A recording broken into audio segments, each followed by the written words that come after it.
মানুষ লিটন ভাই বেসিক মসজিদি 5 ওয়াক্ত নামাজ আদায় করে, যখনই সময় পাই তখনই তার মন প্রাণ ছুটে আসে মসজিদের দিকে জামাতের সাথে নামাজ পড়ার জন্য।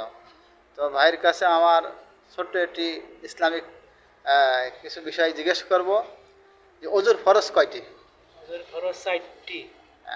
1 নম্বর, 1 নম্বরে মুখমণ্ডল ধৌত করা, 2 নম্বর, 2 নম্বরে হাতের কোণো পর্যন্ত, দুই হাতের কোণো পর্যন্ত সুন্দর করে ধৌত করা, 3 3 নম্বর, নম্বরে মাথা মাসাজ করা সুন্দরভাবে, 4 নম্বর, নম্বরে পায়ের গোড়ালি পর্যন্ত সুন্দর করে ধৌত করা, 2 পায়ের টাকনো সহ ধৌত করা।